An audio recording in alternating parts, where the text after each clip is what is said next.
Boxing update mga tol, nilabas na ng Ring Magazine ang Fighter of the Year 2024.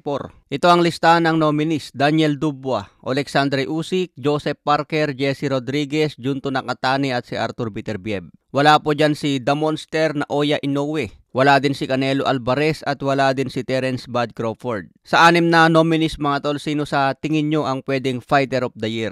Sa akin mga tol, pwede si Arthur Beterbiev. Suabe ang naging laban kay Dimitri Bivol pero close fight nga lang. Pwede rin si Alexandre Usyk mga tol dahil 2 beses tinalo si Tyson Fury. So sino sa tingin nyo sa 6 na ito ang pwedeng Fighter of the Year? Sa ibang banda, nilabas na rin ang nominees sa Fight of the Year.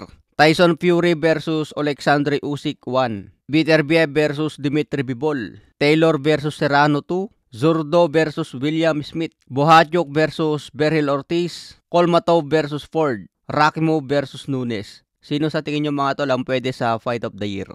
Yun yung sabi ko kanina, itong Beterbiev versus Bivol o kaya Fury versus Usyk. So abangan natin kung sino ang mananalo sa Fight of the Year at Fighter of the Year. Sa iba pang balita, Jaron Ennis versus Eimantas Stanionis in negotiations. Kung mangyari ito mga tol, unification ng IBF at WBA belt sa welterweight division. Kaya abangan natin kung maikasa ito ni Ed Hearn. Matapos iwanan ni Terence Crawford ang welterweight division, si Jaron Ennis na ang pinakamalupit na champion dyan. Sa iba pang balita, yun sa WBN, Manny Pacquiao remains favorite to land Mario Barrios title shot. Si Manny Pacquiao pa rin daw ang priority ni Mario Barrios. Mas gusto pa rin ni Barrios magdepensa ng belt laban sa isang legend kumpara kay Conor Benn. Pero kung hindi available si Pacman mga tol at mas mauna si Conor Benn sa negosasyon, pwedeng maglaban muna si Barrios at Conor Benn. Sobrang busy kasi ni Pacman mga tol lalo na malapit ng eleksyon. Maganda ito, muling pagbabalik ni Pacman, isang champion agad ang kalaban. Sa ibang banda naman, Deontay Wilder muling magbabalik daw ngayong April. Hindi pa sinabi kung sino ang maging kalaban ni Deontay Wilder.